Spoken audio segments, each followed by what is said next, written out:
is Michael Bevilacqua. I'm the Vice President of the Merrimack Valley Chamber, and I just want to say thank you for all being here today. I also want to thank our host, Schneider Electric, one of the leaders in energy efficiency and products, to have us here in this great R&D facility. So I just want to say thank you again to Schneider Electric for having us here this morning.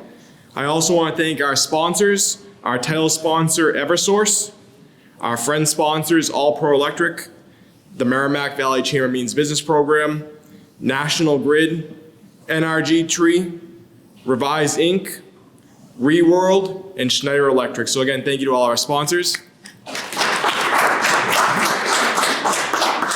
In September, I want to mention we'll be at the North Andover Historical Society. They have a new energy wing they'll be showcasing, so we want to make sure to be there for that.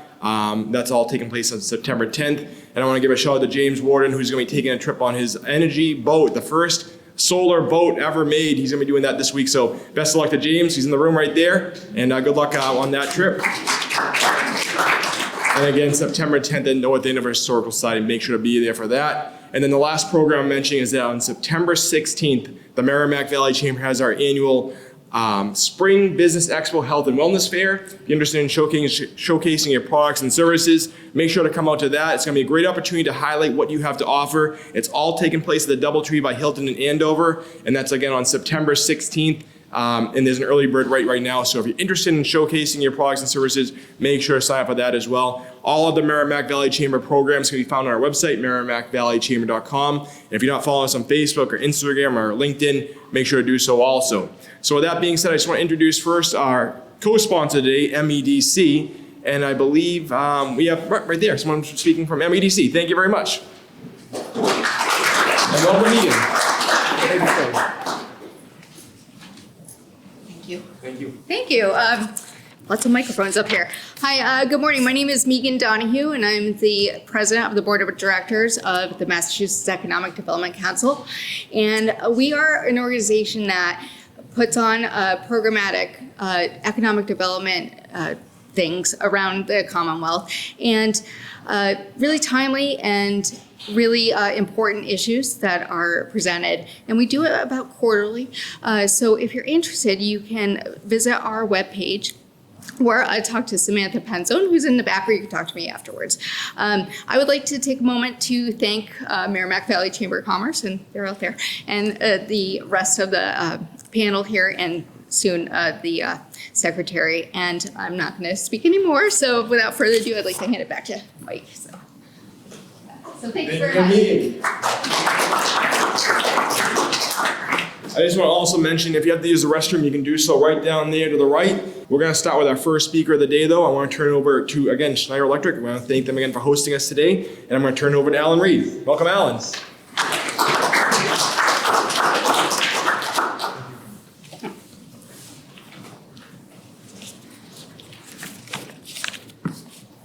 Hello, my name is Alan Reed, and I'm the Global Quality System Director for the Industrial Automation Business Unit of Schneider Electric. Welcome to the Andover R&D Center, one of 5 global R&D centers of Schneider Electric. Just to give you a little bit about Schneider Electric, we are not into trucking, all right? No orange trucks. We don't do lifts or elevators. We do everything with energy management, right? So Schneider has been in the Merrimack Valley in one form or another since the 1970s, starting with Modicon down at Shawsheen and in the North Andover Davidson Verber mill buildings. We have at the site over 600 employees. Right? We have over 45 design labs with labs on this first floor that are customer facing. So we bring customers in. We do proof of concepts as well as design ideas for our customers. And last year we had over 10,000 visitors to the site, whether they be customers, Schneider employees, the press. So the site is quite busy, to say the least. Right? So in terms of our own investment in the building, when we moved into the building, we had about $11 million worth of our own equipment, whether it be circuit breakers, switch gear, racks, UPSs, even the cable trays that host the data cables are Schneider Electric products, as well as the building management system. That's a key part of the building to save energy. So we use our own equipment. We like to say we drink our own champagne. But the building is ever evolving. Right? When we first moved in here, we did not have the solar carports that I'm sure you noticed when you drove up. We had about half a dozen EV charging stations. Now we have 20. Right? We also have invested in a brand new microgrid lab as well. Right? So when we look at these solar carports, they were not put up by Schneider Electric. They were put up by Duke Energy. Right? Schneider Electric manufactures the inverters, those white panels that are underneath the carport you can see. We have 1,300 panels between the carports in the front and the back of the building, as well as the roof, and it provides about 10 to 12% of our energy usage. Right? So one of the things that's key with the microgrid is resilience. Right? So if you have a home that has solar panels and you have not invested in the battery system, which many people don't, if the power goes out, then your power goes out as well, whether you have solar on the roof or not, because the inverters shut down automatically. It's a standards-based safety feature. So in the microgrid control system that we have here, we have an edge controller that will monitor the grid. If the grid goes down, then it automatically disconnects from the grid by means of a smart breaker.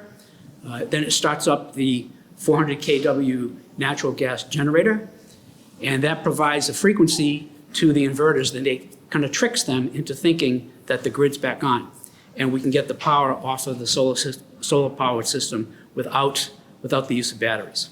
Of course, we talk about building evolution. Within the past year, we've put a battery system in as well.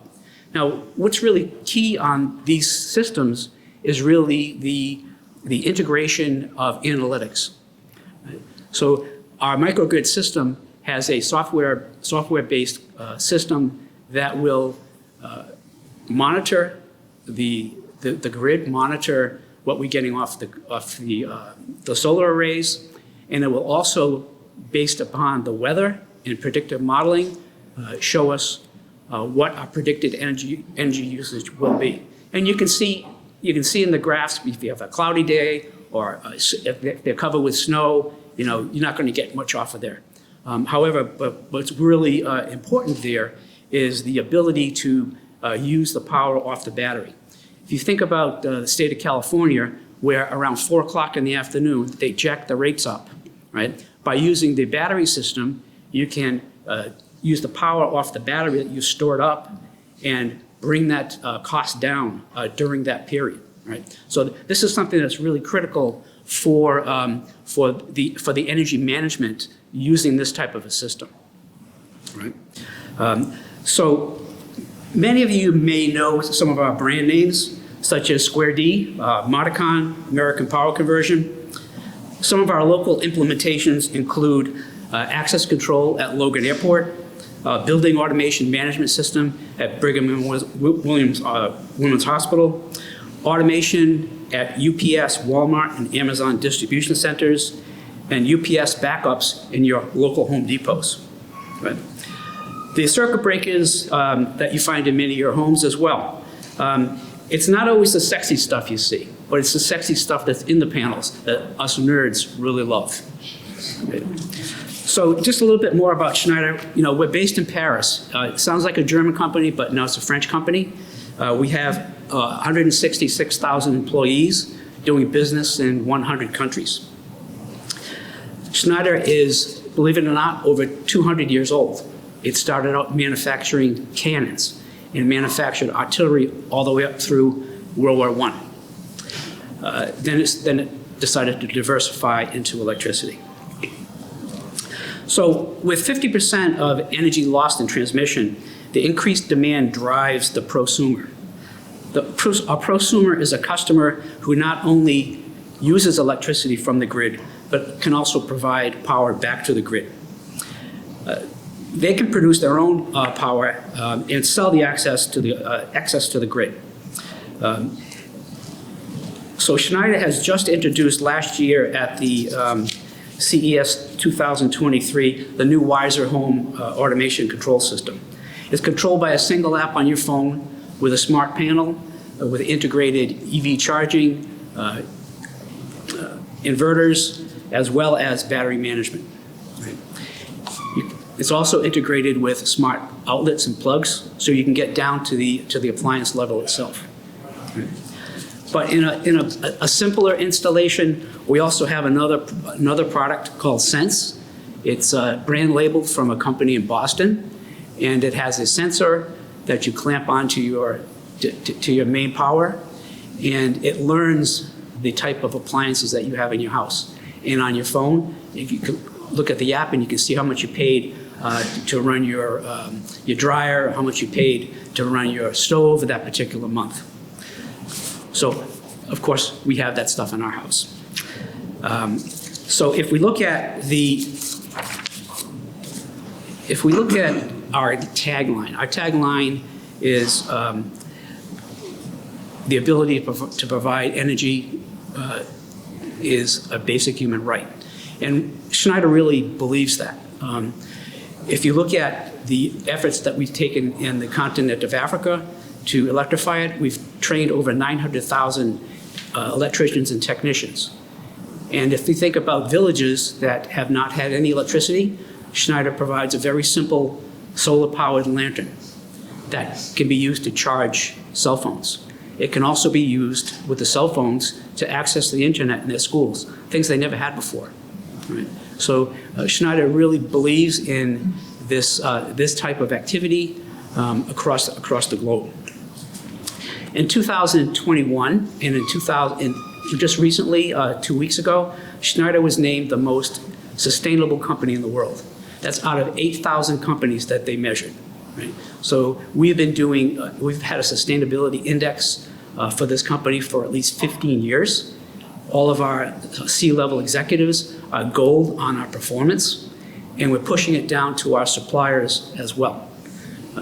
Example of some of the things that we've been doing in R&D is last year we introduced a brand new line of switches and outlets in the Asian market that the plastics are 80% recycled.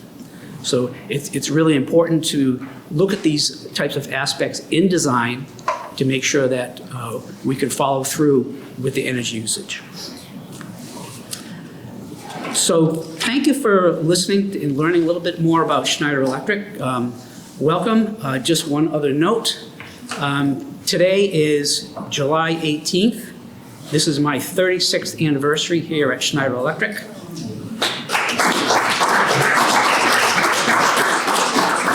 And it's been quite an experience for me. Of course, I met my beautiful wife, Wendy, here at Schneider as well. So you could say our blood is green. Thank you.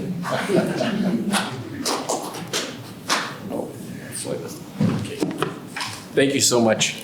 We're very, very honored that the Secretary is here. The Merrimack Valley Chamber of Commerce, as you know, has a clean energy program. Our chamber program, which Michael coordinated, has been awarded by the US EPA with the Environmental Merit Award. Our goal is to bring attention and opportunity to our business community. We're able to reach them much better than anyone else, we think. And so we obviously want to continue to promote energy conservation and obviously helping the environment. We have great partners in doing that, as you see here on the table, as well as all of you in the audience. And I think that's very, very important that we share in the mission together. And we have great friends in the state. And we want to say thank you to the Secretary. She's joined us on a number of occasions, helping us understand better the opportunities for clean energy, energy conservation, helping the environment. And we're very, very pleased that once again Secretary Tepper has joined us. So please give her a round of applause. We'll hear from our Secretary. Absolutely. He's away. I was just saying, last time I spoke with you, I got a very nice package of donuts on my way out, so I was kind of looking forward to that this morning. So thank you, Joe, for that really nice introduction, and good morning, everyone. I'm happy to be here with you again. I had a very nice talk with you last year, so I'm looking forward to talking with you again this year. It's been an interesting year for me. I've been secretary now for about a year and a half. And going around to groups like this has actually been one of the best parts of this job, just meeting new people and hearing how our policies are working on the ground or not working on the ground. So I do want to encourage you, and one of the things that we really pride ourselves on doing is if we're not doing something right or it's not working or you have a good idea, we really do want to hear it. We want to make sure that what we're doing is working on the ground. Very recently, we had, before I arrived, we had done some major changes to the building code. And I think overall, they've been very successful, but there were a few things that needed to be tweaked. And what we heard from developers and what we heard from building owners, that was some of the stuff just wasn't working on the ground. So we're going to change it. That's the kind of thing that we can do if we work together. So I do encourage you to be active participants in this work with us and appreciate all that you have done. In Massachusetts, we're really lucky to be in a state where we are all rowing in the same direction with respect to climate change. Many, many states in this country cannot say that, but we have universities, businesses, all of government working really hard to address climate change and to make our communities more resilient. So I feel very, very lucky to be here with you and collaborating with you on this really important work. In Massachusetts, we learn from our tragedies, and we come back stronger and better. And I think the Merrimack Valley incident that happened a number of years ago now is a good example of that. At that time, I was working at the Attorney General's office, and at that time, A.G. Healy, and our team were very proud of a partnership that we had with utilities and with the community to have a new $41 million fund specifically for Merrimack Valley. And I'm lucky enough now to be secretary to be implementing that fund and seeing the good work that's coming out of it. One good example of that is the stone mill in Lawrence. As I think many of you know, that was a mill building, and it was now it is a real model of energy efficiency. Residents are going to be moving in there soon, later this month, and they are going to have the benefit of saving a significant amount on their energy bills. Mass DEP is also working with the city of Lawrence, transforming two major brownfield sites. And DOER is offering programs and rebates like the Building Excellence Program to help manage energy costs from weatherization and appliance upgrades. Our partnership with the Lawrence Community Works provides full electrification of water heating to 79 units in 13 buildings. And that partnership is also going to provide solar, storage, electric vehicle charging infrastructure, and needed roof repairs to support solar installation. I think all of you know that one of our biggest challenges is building decarbonization. It's complex and requires a lot of engineering and thinking about the best way to do that. And communities really are leading the way on that. Right now, we have 295 members in our Green Communities program, which is remarkable considering that program is still fairly new. And communities are saving $28 million every year on energy costs through that program. And people are really active in that program and very creative. And that people in that program meet on a basis and sort of share ideas. And I think it's one of the best programs that we run. At the state level, we're working pretty hard to better support you. In November, we awarded $27 million through our newly launched grant program to retrofit affordable housing. And we're going to be announcing additional awards next week. We do encourage that any communities in the Merrimack Valley to apply for future grants from this fund. If you're a small business looking to build out electric vehicle fleet or switch to solar or heat pumps, this is the program for you. You can save a lot of money and advance climate goals. Mass Save and the Inflation Reduction Act also have incentives that you can take care of, that you can take advantage of. One of the things that we are proud of that happened this year is we worked together with communities and interest groups, all sort of with what we call a Team Massachusetts approach to applying for some federal grants. And one of those was a federal grant called Solar for All. And we ended up with one of the biggest awards in the country, $156 million for that fund. And that fund is going to be equity focused. It's working to accelerate solar deployment in low-income and affordable households.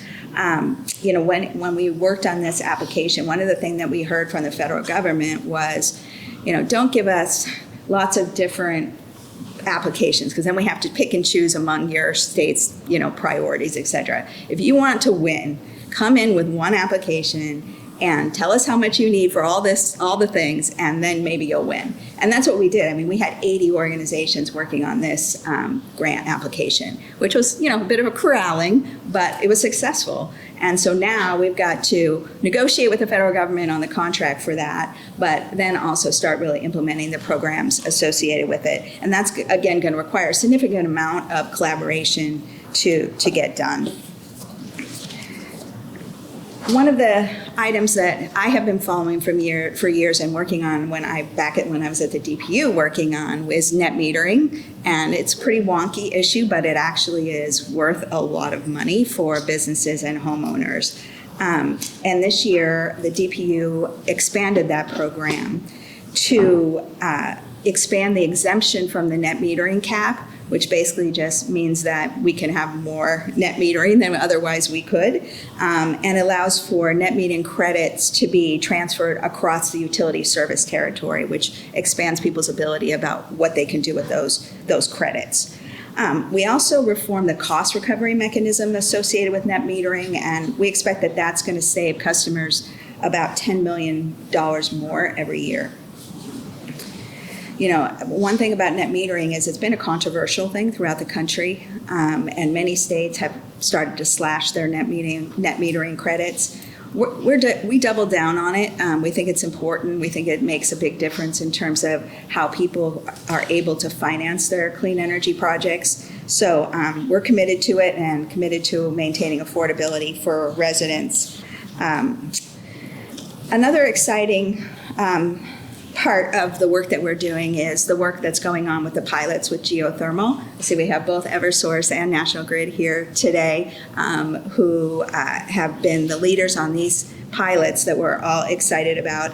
As you know, geothermal is a proven technology, and it enables us to efficiently electrify homes and businesses. Ground source heat pumps, which uses the geothermal technology, harnesses renewables from the ground, making heating and cooling affordable and efficient, and enables us to move from fossil fuels in the heating of our homes and our businesses. Some of the most innovative applications are being done right here, very close to here, with National Grid's UMass Lowell and the City of Lowell's program that is a network geothermal project that's going to demonstrate that technology at work on a neighborhood scale. Last year, I joined the governor in a trade mission to Ireland, and there we met with many universities who were working together on numerous climate issues.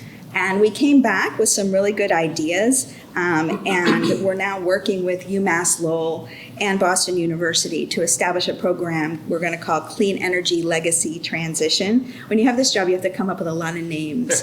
And we actually have this one guy in our office who is like the king of acronyms. He comes up with the best acronyms. So anytime I need to come up with a catchy name, I talk to him. This clearly was not one of his. This is not exactly the most catchy name in the world, but it is designed to advance geothermal partnerships and through university collaboration. And this kind of partnership is, I think, the way we get things done is by working together. Government can't do everything.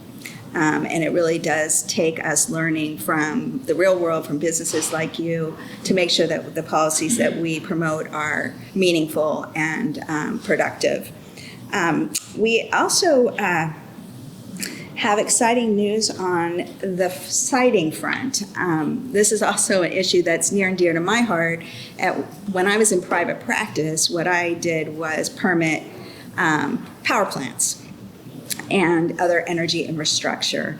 And one of the most difficult parts of getting a project in the ground, energy infrastructure in the ground, was the siting process. It just took way too long. You had to go to the local government, and then all your permits would be appealed, and then you had to go to the state, and it was a very long process, and a lot of duplications involved in that process, sort of providing the same information over and over again. So one of my major goals when I started this job was to try to tackle siting and permitting reform. And as some of you may remember, that's been a pretty difficult thing to tackle over the years here in Massachusetts. There was a time where we had a bill on literally did not get signed in the last 2 minutes of the legislative session. It was about ready to pass, and then it didn't. So yesterday, our siting and permitting bill was approved by the House. So given our experience in the past with having last-minute failures, we are hoping that we are going to have a real win here before the end of the legislative session. And the next step is to go into conference with the bill with the House and the Senate, and then hopefully we'll all be in agreement and we'll be able to get that passed, because it truly will be transformational in our ability to bring on new clean energy infrastructure, which, as you know, is the cornerstone of our clean energy plan, which is to basically based on electrification of housing and transportation. And the bedrock of that is making sure that we have clean energy to power all of that. If you don't have clean energy to power it, it's not clean. So working really hard to make sure that we can get new clean energy online in a reasonable period of time. We're also doing a significant amount of investment in climate tech. We are, as you know, the home of many dozens of growing businesses rising to meet the challenges of climate change, like Schneider Electric. I just recently was at, I think it's called Select USA, which is a really big trade program where all the states come and people from other countries and come and try to talk to you about your state and why they should move to your state. And people have big tents, and it's quite a production. But I met with the head of Schneider Electric, and every time I meet with them, I am just so impressed with the exciting work that they're doing and how committed they are to the climate revolution and coming up with creative ideas to work with businesses and government in moving this forward. So I can't say we're proud enough to have them here in Massachusetts and how much we enjoy working with them. I actually am going to meet with somebody on their team next week on some ideas that they have that I'm hoping we can push together. So really excited about that. Our Mass Leads Act, which is the economic development bill, it devotes about $1 billion to support the climate tech industry and all the really good jobs and exciting work that's going to come out of that. So, we're a small state, but our climate tech industry is on par with California and New York, and we intend to be the climate tech leader of the country, the leader in this, and the governor's putting her money where the mouth is and really supporting this industry and making sure that it becomes sort of our next life sciences. In our legislative session, the one thing that sort of looking beyond the current session, one thing that we really feel strongly about the need for is some procurement reform, which basically means allowing us to buy the amount of clean energy that we need in order to meet our clean energy and climate goals. Right now, the process is pretty cumbersome. It's not very flexible. And other states are able to do a significant amount of procurement that is more targeted toward exactly what they need in order to meet their goals. And that's what we're hoping to see in the next legislative session, and we're going to work hard with everybody on sort of the best way to do that. there isn't really very much time to waste when we talk about this stuff. It's happening today. I mean, it's been a very hot couple of days, and I am a nerd, and so I occasionally just pick up my phone and look at where the ISO New England prices are, and they were high over the last 3 days because it's really hot.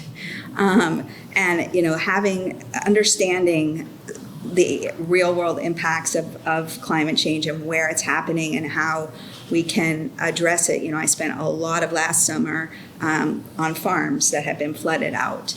Flooding, coastal erosion. I've been on a lot of beaches, where people are very nervous about losing their beaches. I think that one of the things that we have really focused on is not just the decarbonization front of this, but also how are we dealing with what we have today, resilience, and making our communities more resilient. In addition to the Green Communities Program, I would say that the Municipal Vulnerabilities Program is probably my second favorite program. And that's because it's money that goes directly to communities to figure out where their vulnerabilities are, and then allows them to apply again for action grants so that they can find where the problems are in their town and then hopefully address them. Things like dams or heating centers or whatever is the particular issue in a town. And that has been a tremendously successful program. We are always oversubscribed to it. But this year, the governor devoted significantly amount more to that program, in addition to more money for dams and culverts, which is not a sexy topic, but super important. I mean, that is, if dams break, it's a problem. We have a lot of dams. We're an old state, and we have a lot of old dams that really need to be taken care of. And the governor also created a permanent disaster fund, which I think is really important. So we have convened a community climate advisory council with representatives from cities, towns, regions, and community organizations to work with us to design programs to help build local capacity. And we have 5 members from the Merrimack Valley, so really appreciate people taking time. I mean, I know that being on these committees takes time, and these working groups, and people have jobs. So I always emphasize how appreciative we are of your time when you work on those boards and committees.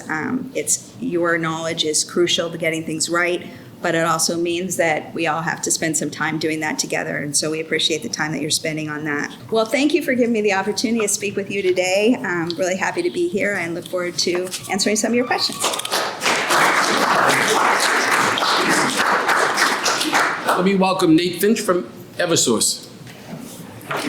And then we're going to give Alan Reed from Schneider a chance to do a quick update, because he spoke before the secretary got here. He'll give you a quick update on what's happening.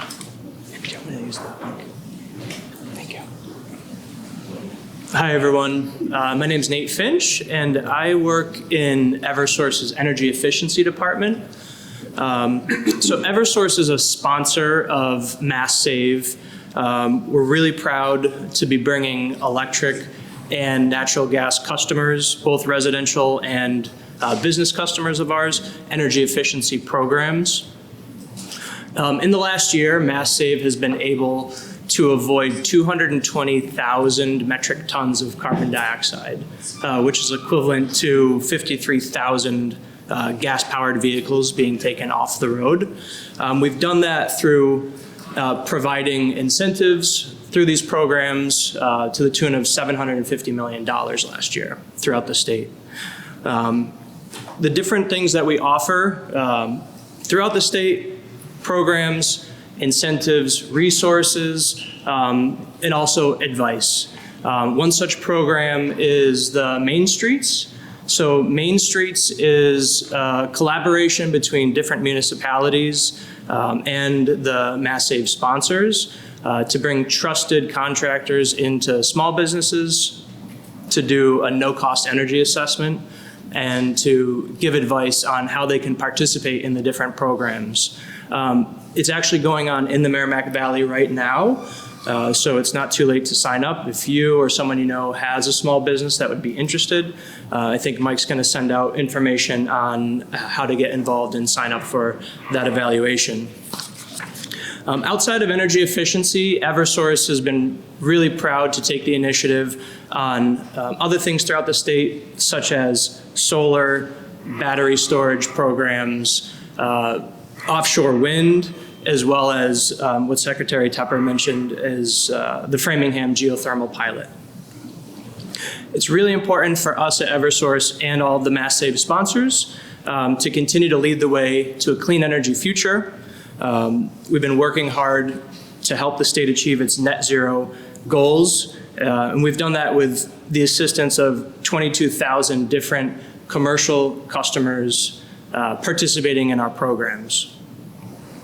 You can get involved by reaching out to myself, my colleagues at Eversource and National Grid to see how you can become involved with the programs. Also, the website, eversource.com, as well as masssave.com, has information on how you can be involved.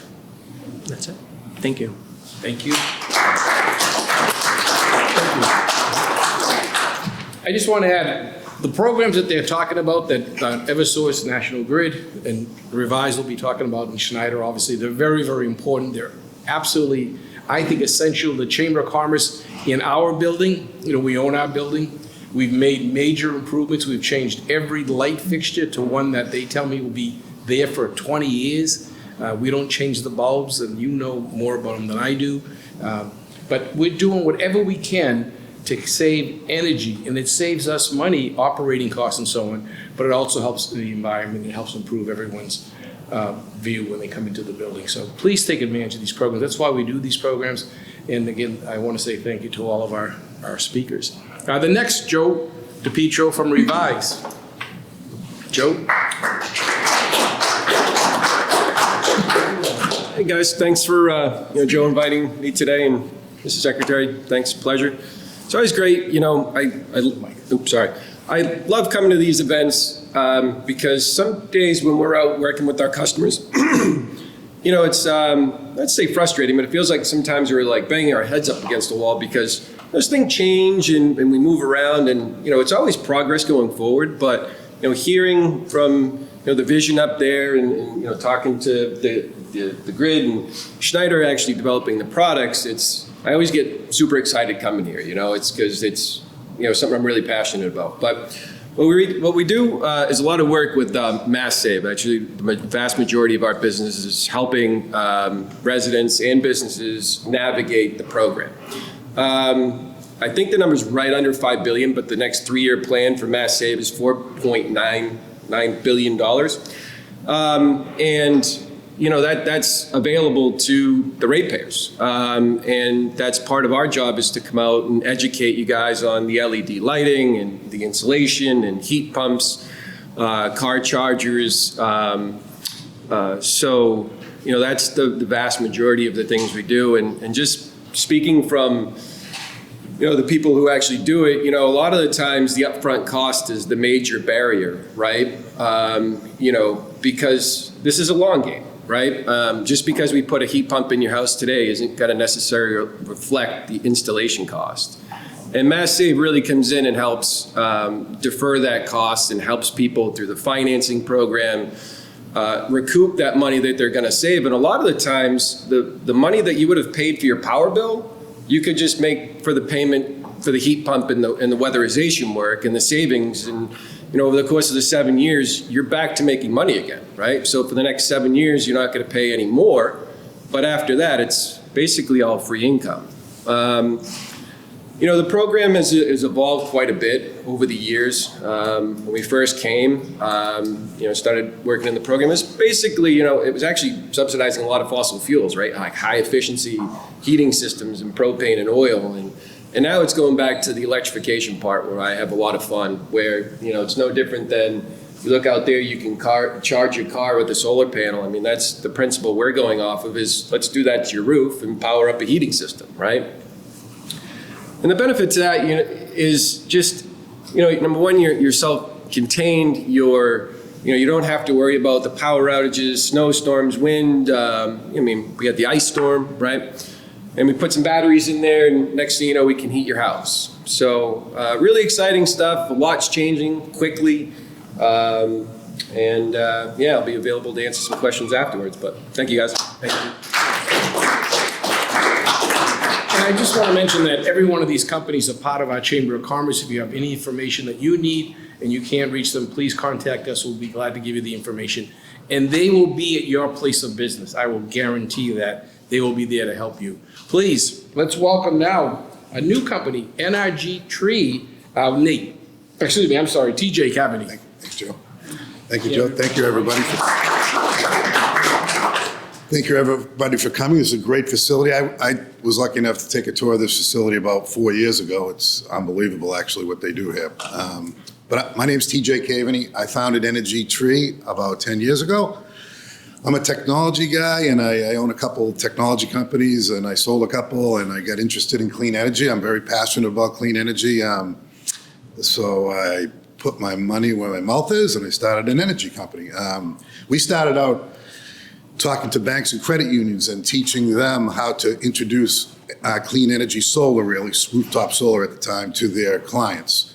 So we created a platform to make that easy, get the best price, get the best solar loan, and mainly for residentials. Along the way, probably about 8 years ago, a lot of those banks, credit unions started introducing us to their commercial customers.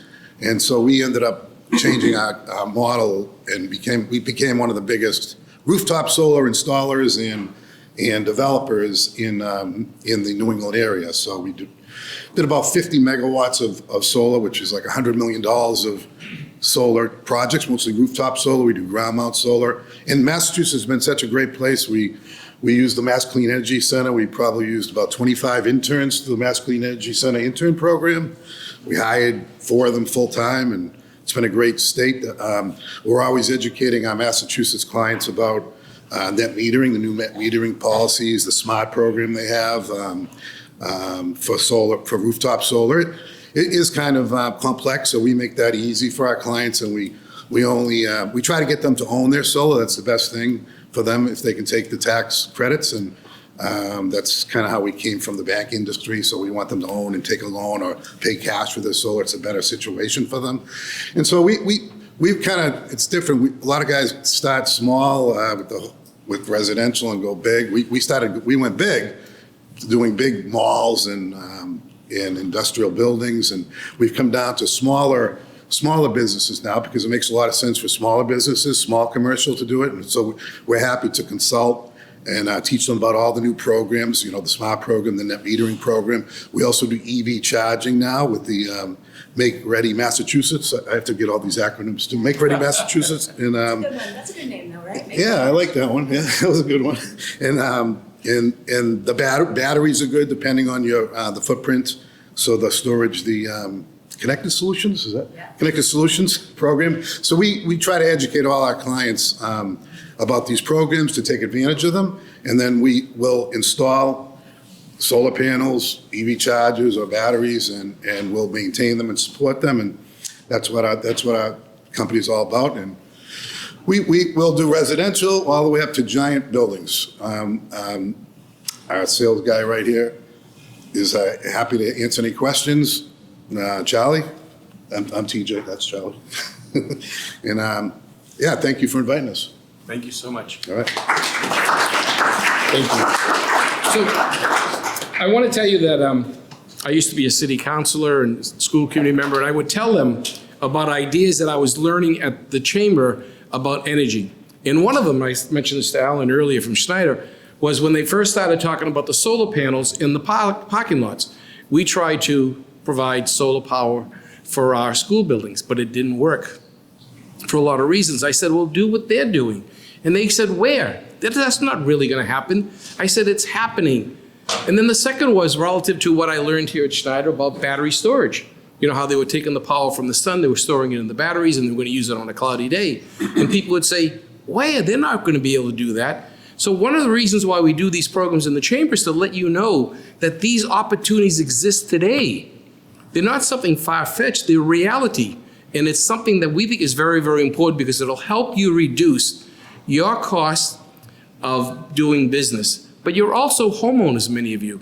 And this, as you've heard, our residential programs are available to help you reduce your energy costs at home and make your homes more efficient. So we're very, very pleased to have this array of customers here, but at the same time have this array of companies that can provide assistance working under the guidelines and the suggestions and the opportunities that the Secretary and the state and the governor provide. We think that's very, very important. So we have chance now for some questions. I want to tell you quickly about a couple other opportunities, how the governor's office has welded together different community opportunities. And this is business development. This is opportunities to conserve, to save, and to promote more jobs, which is something we all care greatly about. So who has questions? Anyone has any questions for any one of our panelists or the Secretary herself? Yes, go ahead. I have one, and I'm not sure who best, so I'll start with maybe Madam Secretary. I'm the Economic Development Director for the City of Pittsburgh. My name is Mary Jo Bogart, and we're one of these municipalities, unfortunately, we're not an Eversource territory, we're a Unitil community, and Unitil has a very small footprint in Massachusetts, and we've had I'll say a tense relationship at times, but it feels to our residents and our small businesses like their rates are very high, the infrastructure isn't maintained well. That's all to be sorted out, maybe not for this panel, but I guess any suggestions for what a municipality could do or should do when maybe the utility provider that we have isn't maybe as engaged as some of the others? Because that's the experience we've had in our small businesses and maybe even our medium-sized ones. We want to stay competitive. I mean, as Joe was articulating, that's a big part of the region or a community is to be competitive. But we haven't really found the best way to make sure that the energy cost is not a barrier. And I didn't know if there's anything that you've seen in some of the communities you've interacted with. Maybe we're in an unusual case, but I just wanted to throw that out there. Madam Secretary? Thank you for that question. I think one of the things I love about the Mass Save program is that anybody can do it. It doesn't matter, whether you're in Unitil, National Grid, service territory. It's the same products for everybody.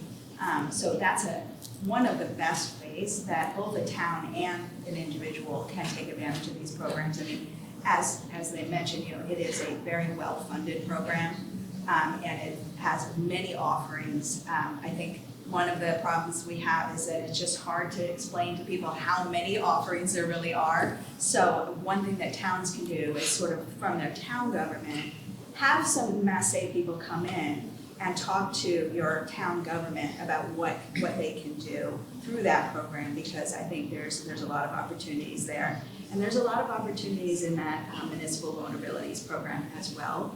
We are an active participant. Excellent, thank you for that. Oh, I'm so happy to hear that.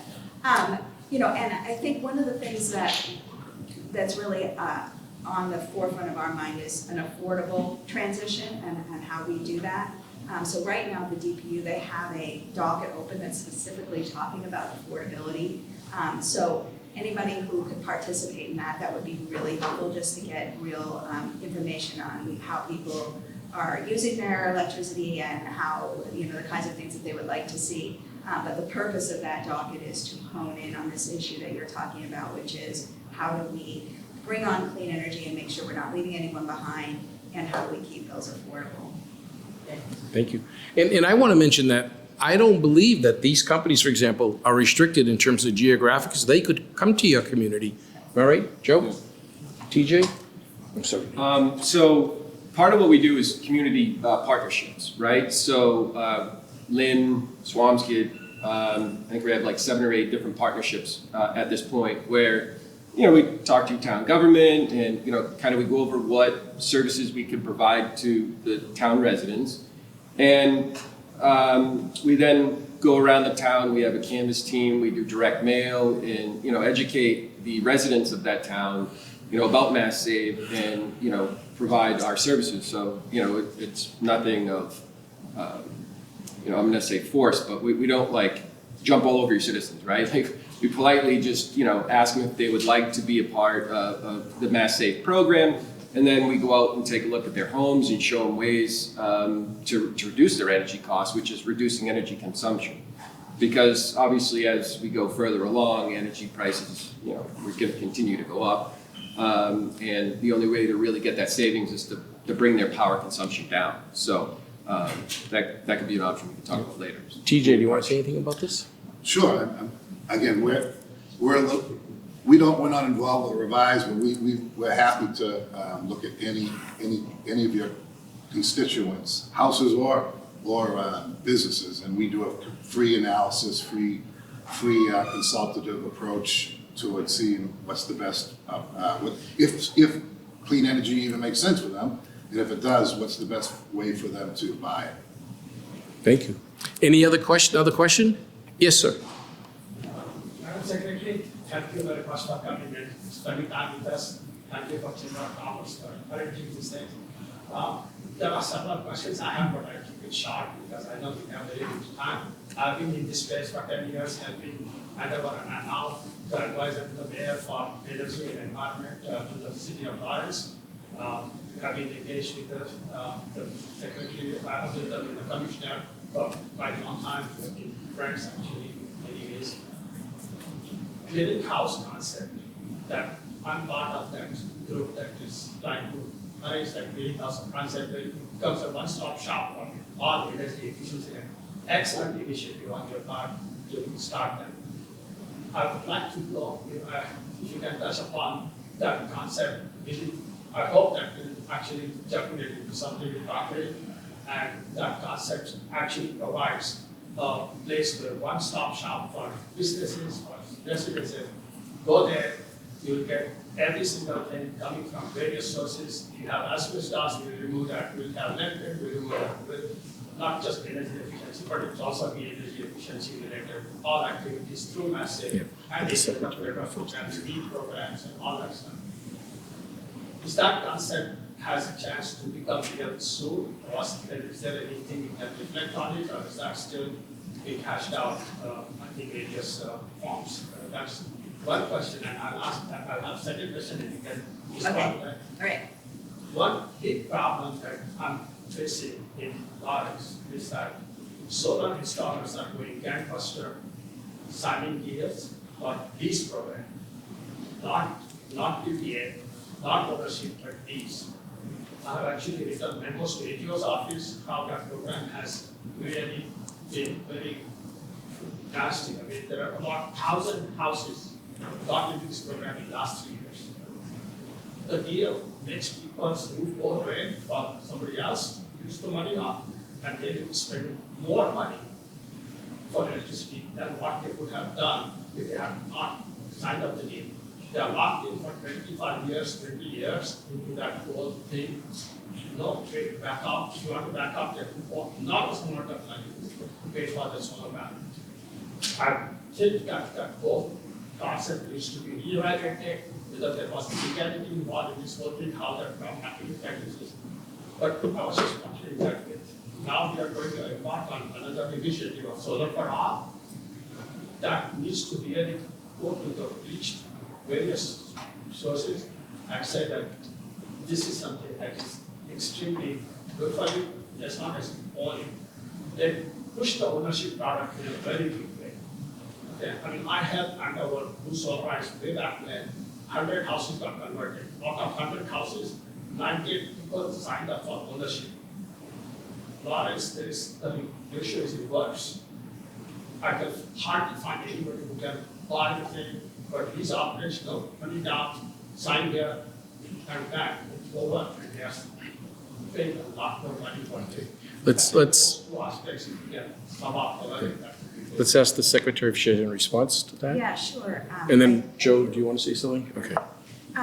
So the one-stop shopping idea that the gentleman is talking about is basically the idea that, you know, that you heard, I talked about a lot of programs. So the idea would be that you be able to talk to one person or one entry into the government and be able to figure out all those programs, all the clean energy programs that you could benefit from. Or a smaller version of that would be specifically towards Mass Save. You have one person that helps you walk through the whole program and what projects would apply to you. And thank you very much for participating in thinking about that. We do have a consultant right now who's helping us design a program like that, giving us various options of how that program could be designed. I just met on it last week, so we are moving forward pretty quickly with that idea. We think it's important. We know that things can be complicated. I mean, these solar developers do a really good job of sort of navigating it for you, but there are also other programs that we want people to make sure that they know about. I have solar on my roof, and I know I got it many years ago, and I remember being confused about how it worked. So on the ownership model, I do agree with you, Ann and TJ, that ownership is the best model. It allows the customer to reap benefits from the tax credits themselves, and it allows them to get all the benefits moving forward with respect to any solar RECs or et cetera. So I agree with you that it is the best model. I think that when we do the Solar for All program, that's going to be the kinds of things that we need to talk about in the implementation phase of how that's going to be rolled out, because I do think you're right on that. Thank you. Joe, did you want to say something? There you go. So I'm not sure if we're going in this direction or not, but we are a full service decarbonization contractor, right? So we're not necessarily qualified to do the solar, but we have solar partners, right? Our job is to help guide you through the process, right? You know, when we approach your house, if you express an interest in solar, right? We take a look around and we see if your house is ideal for solar. Does it face south? Does it have a lot of trees in the yard? You know, are you around wetlands? So that's more of our job, is to help guide you through the process. You know, are you a renter? Because renters have a ton of benefits. You know, are you a multifamily owner? You know, so that's where we come into play, is to help guide you through, you know, tax credits, rebates, incentives, you know, who does what, and, you know, some of our trusted partners, right? I mean, that's kind of the thing, and why, you know, the economic development, what was your name, I'm sorry? Mary Jo. Mary Jo. You know, that's what I want to express to Mary Jo is, you know, there are some companies that, you know, they come to your house and they jam product down your throat, right? That's not our job. Our job is to come out and educate you as a homeowner. Our job is to say, hey, your house might be good for solar. Would you like to speak to a solar partner? Your house is great for weatherization. You know, would you like to have your house weatherized? And we lay those options out for you. And that's where it comes down to our end. So I don't know if that helped answer your question. TJ, do you want to comment at all, or? No, I think Joe said it right. And again, that's what we're all about too. Solar doesn't make sense for everyone. And I don't agree with, I actually don't agree with residential solar not owning the solar. If you can't own your solar on your house, we're not going to do it at Energy Trade. That might be different for a commercial business. It's a bigger program, it's a bigger ticket price, and the different partners in the business. So sometimes it makes sense to lease your roof and make money that way. But anyway, so I don't know if I'm answering your question, but we're happy to look at the best options, and we do that on our dime. We're free consulting, and that's how we generate our sales. Thank you. Oh, sorry, can I have that back to the secretary? And we have time for one more question. I would just say that I just wanted to add that when I was at the Attorney General's office, one of the projects that we were working pretty hard on was working with solar developers who actually did leasing to work on their contracts and making sure that they were fair to customers. So I think it's really good that you're talking to the Attorney General's office, because the vast majority of these businesses are great, but there are some that aren't, and we have to make sure that you're protecting customers, and that, again, as you know, would come out of the AG's office, so I'm glad you're doing that. Thank you. Let me just say one other thing before we go to the last question.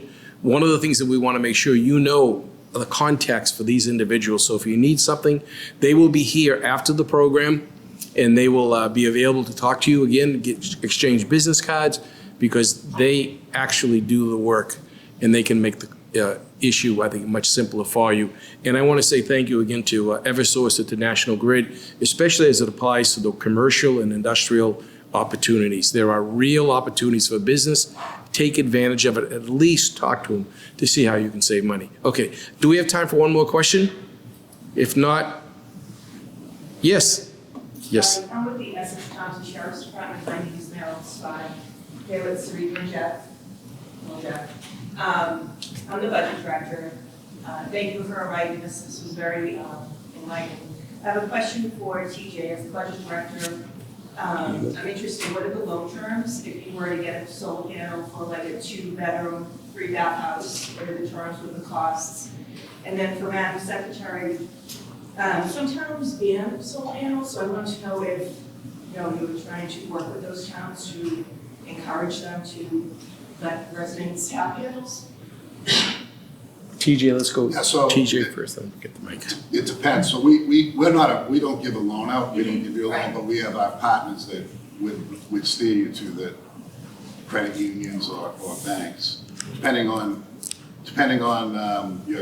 your actual relationship with your bank that you have now. You can talk to them, or you were asking for, I'm sorry, I didn't catch the beginning of the question. So I heard somebody say you pay towards this, for like 7 years, and then you actually make a profit towards the cost to save money. Yeah, is that the math? Yeah.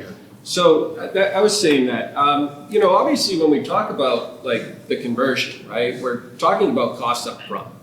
And what happens is that there's obviously a big cost up front, right? You got weatherized, heat pumps, solar panels. I mean, there's a big list of things that we can do to improve your home's efficiency. And with that comes that expense. But what I was getting at was through the Mass Save, no interest loan program. Obviously, when we do weatherize your home, right, we're going to lower your utility bills. But again, there's that upfront cost. So over the course of the next 7 years, you're going to be saving money because you're not going to be paying the higher energy bills. So you take the 0% loan over the 7 years, and you take the money you would have saved on your power bill, you put it towards paying off your loan. And that's where I was going with that, is that most of the time, that's usually what happens, is that the experience or the savings you experience pay for your energy savings. So that's where I was going. Can you do that?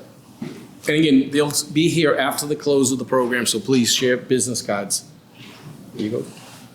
So I am pretty sure that you are not allowed to ban solar in a town.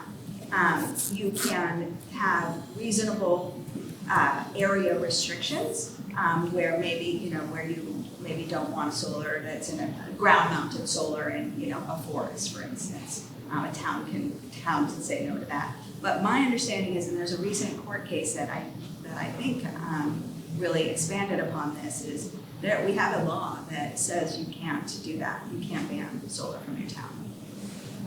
Thank you. Thank you. And I know you raised your hand as well. Why don't you ask your question? My name's Dylan Lindholm. I'm a town planner in the Blackstone Valley for a few towns. Welcome. We have a great perception for our residents that in the highest cost of living state, the end user rather than the fossil fuel industries are being affected by constricting the oil industry, constricting the natural gas industry for putting all our eggs in the electric basket. How does the end user, if it's true or not, how does the end user reduce their cost and trust electricity to be what's going to work? They believe that the entire grid is outdated, that it's going to fail. They don't believe that, they think of predatory solar companies, they don't trust it. I don't know how to make them trust it. I think that's you. Well, I think part of that is messaging. I don't think that we do as good a job messaging as the fossil fuel industry does. I was at an event the other day, and every single fossil fuel people say the 4 same talking points, just over and over and over again. But we have a really important story to tell, and we all sort of need to be part of telling that story, which is the reason why we are switching to clean energy is not just for climate. It's for savings for residents. You remember a couple of years ago when we had those really volatile prices and they were going up and down and they went really high? That was because we are dependent today on natural gas for our heating and for our electricity. And when we rely on natural gas, which is not a homegrown product, we're bringing it in. You're subject to the world market. And that's why we're seeing that volatility. If we do homegrown electricity, you're doing it on your roof, you're doing it with storage, that's your electricity. You're doing it yourself. You're not relying on someplace, in Trinidad to bring you LNG, which is where some of our LNG comes from. So, I think it's important to recognize that the whole reason why we're doing this is to make sure that it's more resilient, more reliable, and more affordable. We're in a transition now. So transitions are hard, but that's where we're going. And we have to just keep remembering that the end game is going to be that we're going to be cleaner, safer, more reliable, more affordable. Those are my 4 talking points. Thank you. Joe, if you don't mind. I have a Tesla, and when I first got it, everybody, they call it range anxiety, right? Like, oh my God, is my car gonna last? And I keep telling people, I'm like, if you left your house every day with a full tank of gas, how often are you gonna have to fill up? And, so I guess my answer to that question is one person at a time, right? Like, let me get that non-believer, let me do their neighbor's house, right? And then that just speaks for itself. So yeah, it's hard. Like a lot of people, they fight it, right? Any change happens, people get nervous. Oh my God, what happens if I run out of power? It's like, oh my God, you get a full battery, right? We were just talking before, that green car out there could power an energy efficient house for over 2 weeks. I mean, that's how much storage that car has. So it's pretty cool technology, and just like flat screen TVs. Back in the day, my neighbor got like the first flat screen TV, and he was supposed to print the name on the front of it for the manufacturer. And he was telling me, he's like, oh my God, this thing's awesome. It's like $50,000, right? Now flat screen TVs are $50. So change will happen. It happens slow, but we'll get those non-believers. Alan, do you want to talk about the battery storage and what you've been doing with that? Sure. Here you go. Okay, Schneider? So here at Schneider, we have a battery offer that's part of our microgrid system and offer. But here at the site, we have a new lab that we've invested $6 million in to test microgrids. So we're actually able to take the waveform and the frequency from a particular microgrid in a different part of the country, bring it here. We have a simulator that we can test their microgrid systems right here on site. Same thing with batteries. We can test different types of batteries. So we've got Tesla batteries on site right now that we're testing to provide what we call tested, documented, validated architectures. So if you think of Cookbook, this is really a way for our customers to reduce their risk when they're designing a microgrid or an industrial automation control network.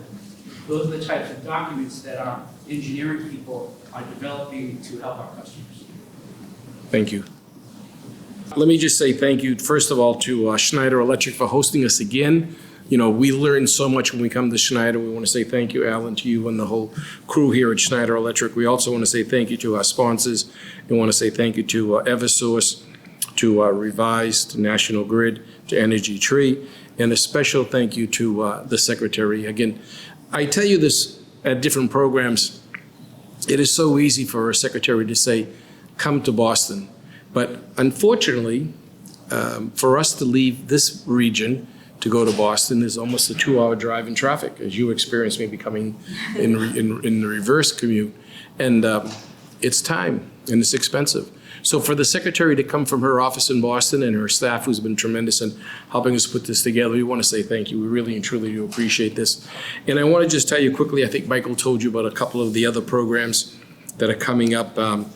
On Tuesday, we have the House Ways and Means Chair and the Merrimack Valley State Representatives. That follows our Government Affairs series, where we've had the members of Congress, we've had the mayors and the town managers and lieutenant governor, the state senators, and so the House Ways and Means Chair and the state reps will be here. That's open to you. You can find that on the website. And then in September, at the Fall Expo, we will follow our lead of having the secretaries come to the expos. The Secretary of Economic Development was at the Spring Expo. The Secretary of Labor and Workforce Development will be at the Fall Expo, which will be September 16th. And there'll be a host of other programs. But I just want to say thank you once again. Energy is, as Joe and the Secretary and all the speakers talked about, is something that is happening now.